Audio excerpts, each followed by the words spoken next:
Hello everyone, how's it going? My voice has started to come back today, but first let me introduce who I am.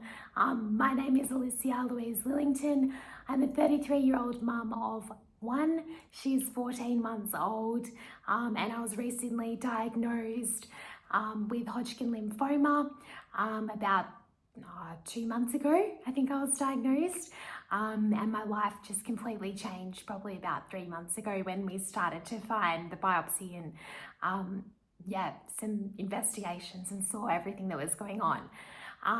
So I've not been wearing makeup, whereas I used to wear makeup a lot. Today was the start of my 3rd round of chemo. So I'm on Abvd, which is a regimen of 28 days with the chemo on days 1 and 15. So I've just started day 1 of the 2nd cycle of 28 days.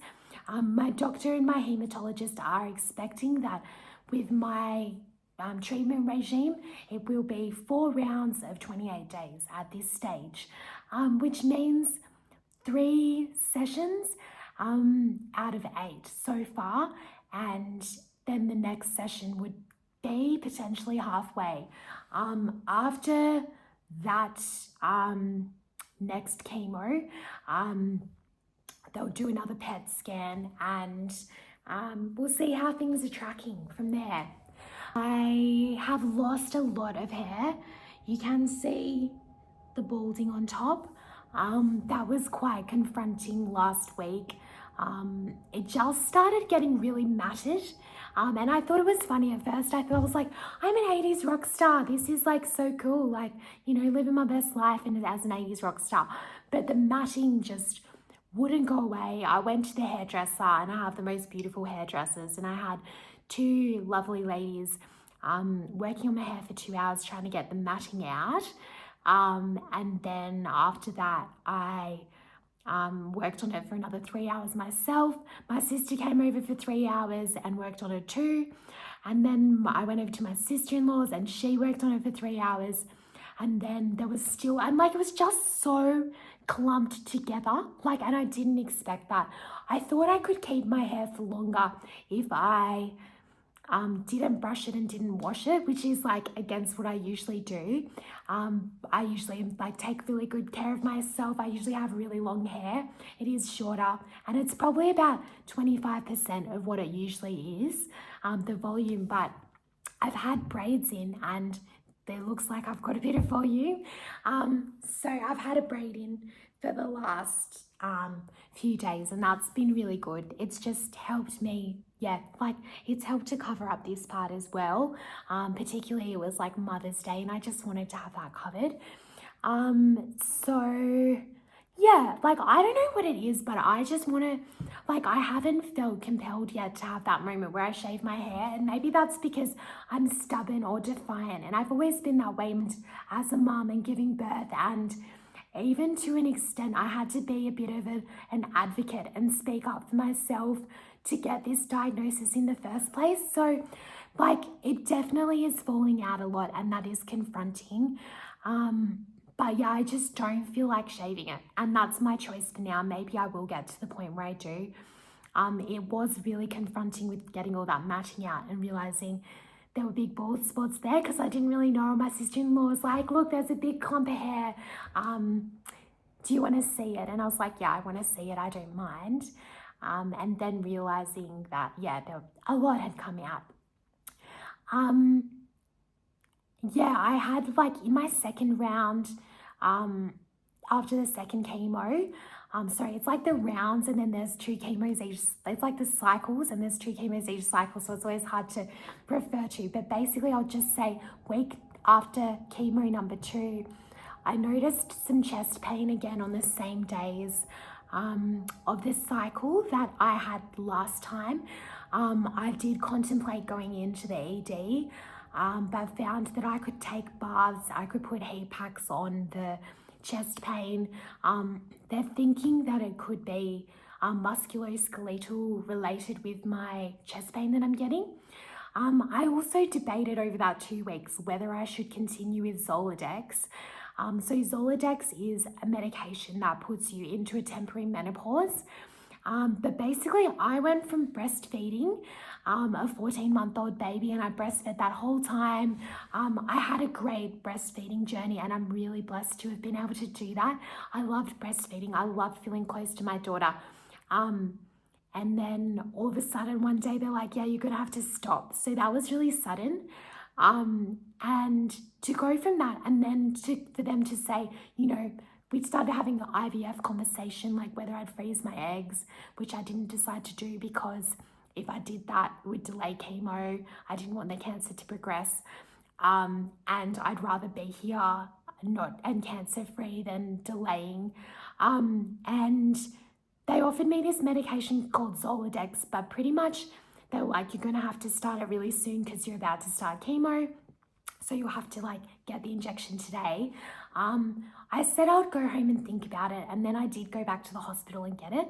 But I just didn't really know how bad the side effects would be. And it's not something I could find a lot of information on. It's kind of like this thing that just gets swept under the rug. And like for breast cancer and prostate cancer, they definitely use Zoladex, and I think it's more relevant there.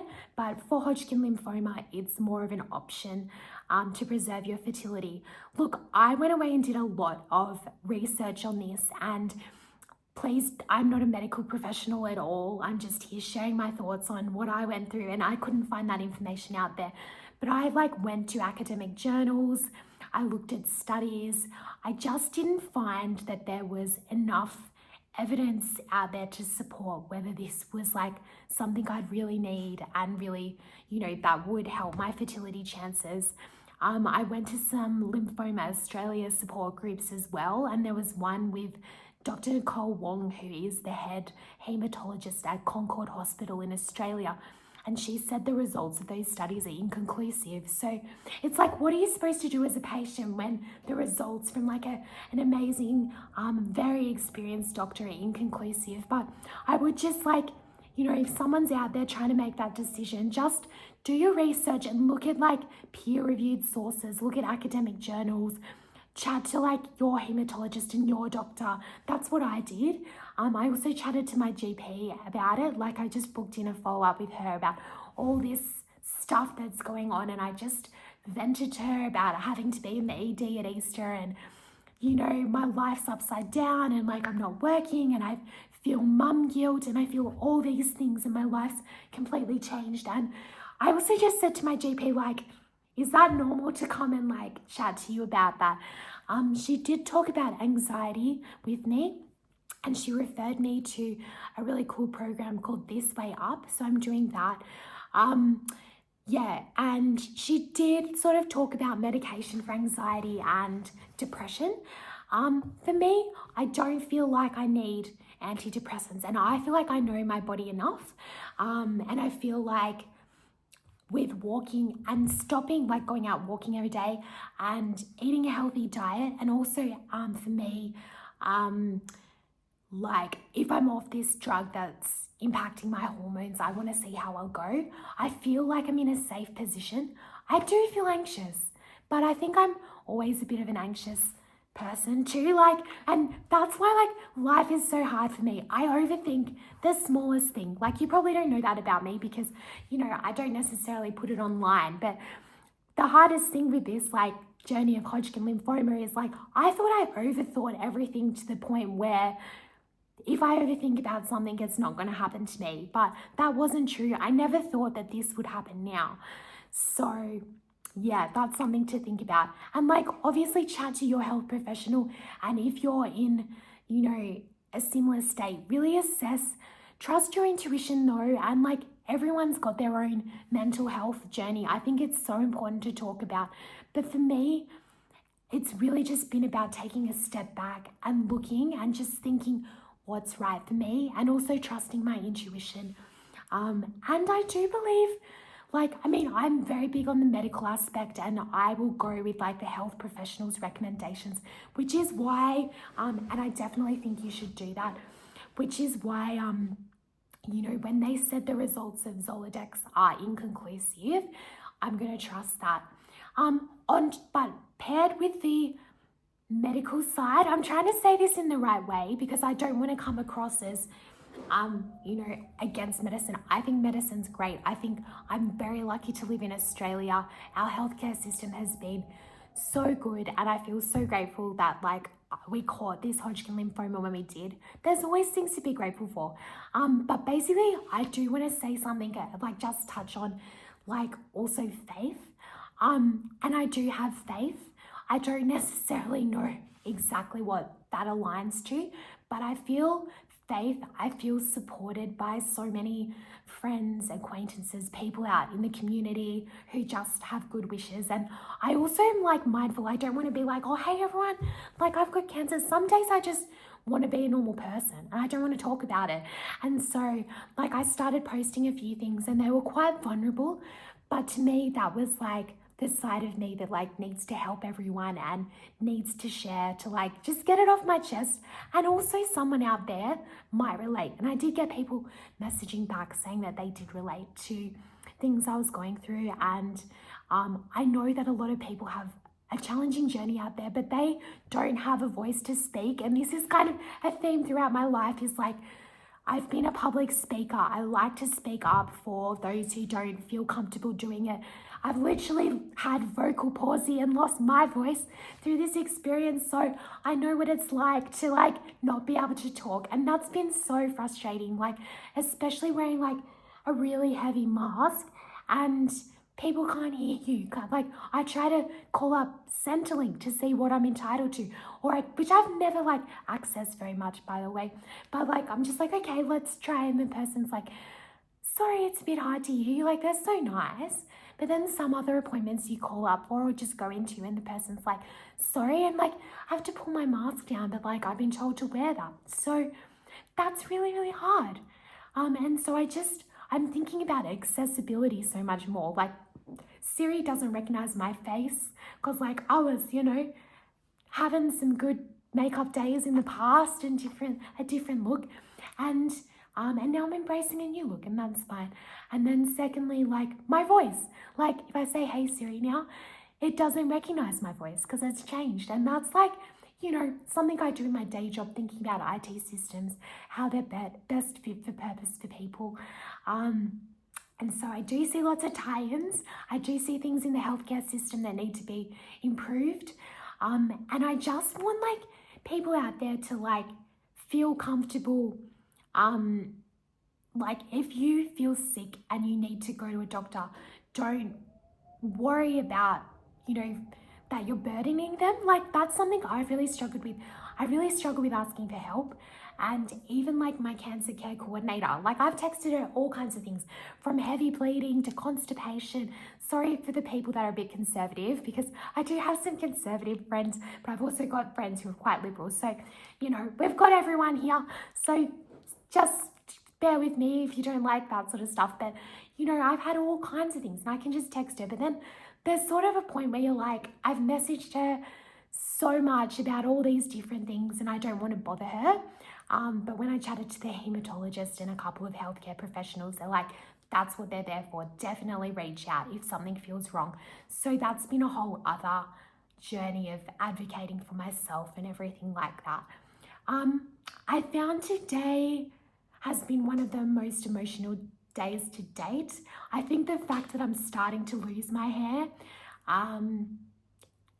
has just hit everything home. I think that's always a big thing for people. I've tried to wear a wig, and for me, I want to have amazing looks. I don't want to go to a look that's half my normal hair. If I'm going to a wig, I want it to look sexy and bold, and I want to be my best self. And so when I went to the doctor yesterday, I was oh, I'll just wear it there. And it's long and blonde. I'll show you one time. And I put on a beanie over it, and I felt normal with that. It just made me feel normal again. And I was maybe that's my journey. Maybe I do start wearing a wig, and a lot of people do wear wigs and that's normal for them. I just had a bit of a trouble with the part doesn't look realistic. But I found that wearing a beanie, you can't see it as much. So maybe that's something. I've also got some really cool scarves I've been trying to wrap different ways. My natural living store locally has like a sale on the first Saturday of every month. So I'm going to go to them and buy some more makeup products on the first Saturday of the month. So I'm just waiting for that. I think I'm going to wash my hair, and my sister-in-law might come over and braid it again for me. It was definitely a lot more manageable in the braid, and I had a lot less matting because I guess, yeah, the advice was don't brush it, don't wash it, and it won't fall out. But when I did that, it just matted, and no one told me. Well, I don't know who was going to tell me. There's no one to tell you that. When you're a cancer patient, you just find everything out in your own way. Something else that came up this last week, is like 2 people close to me in my life have had cancer scares. And yeah, that's been a bit confronting. Also, like, people close to me haven't wanted to share too much because they know what I'm going through, but I'm always a strong one that like advocates for people. And I do have someone in my life that I have the power of attorney for, and they had a potential thing where they need to get a biopsy, but they're quite a bit older. They're in their 90s. So that is like challenging for me. But yeah, and like, it's not like you're just like on your own journey and nothing crops up. Like, you have to be realistic. Life still happens and things still happen to people. I do think health anxiety is a real thing, and that's why my GP recommended this way up, which I'm really excited to get into. I think it uses like cognitive behavioral therapy a little bit. I feel really fatigued at different moments. Like, I find it like I do these videos and that's like as much energy as I have, and people message me and I want to be thoughtful and reply, but I do feel a bit overwhelmed by all the love and kindness. Like, it's so nice, but sometimes I'm just like, I don't know how to reply the best, and then I overthink that. So that's a bit of a challenge. My doctor has medically cleared me to go back to work. And so she just said, you know, when I feel well within myself, I can go back. So that's something I'm thinking about as well. I'll have to have that discussion with the relevant people at the contract I'm currently in, and we'll see what happens from there. But and a lot of people just say, use this time to rest and relax and recuperate. But like, I went back to work 5 months after my daughter was born, and that felt right for me. And yeah, I think you just have to do what feels right for you. Like, if I could go back part-time, that would be ideal. But you know, the client I'm working for might not want a part-time person. I've been full-time since August last year. So we'll see. Yeah, but I'm feeling better now. Like, oh yeah, I was going to tell you, like, today was another hard day. I need to do some more updates on the good days. I really do. But these updates have been a bit few and far between, and I'm posting them way later than they actually happened. But I also don't like to post things too soon, just in case something changes or whatever. And then I get imposter syndrome for posting, and then I'm like, and then it's not perfect enough. I definitely have a perfectionist problem where I'm just, yeah, like, but I know that I just need to release, and I need to create and put something out into the world. And that does make me feel like this journey is doing something. But also, like, in my heart of hearts, I'm kind to myself. I tell my body, like, you're beautiful and you're healing. And, you know, I really try to talk to myself how I talk to a friend, or all the hundreds or even thousands of people I've mentored over the last, I started mentoring at least when I was 16. So at least, you know, what's that? 16 years that I've been mentoring people. Yeah, so, and like, you know, I started working when I was 14 as well. That's something to note.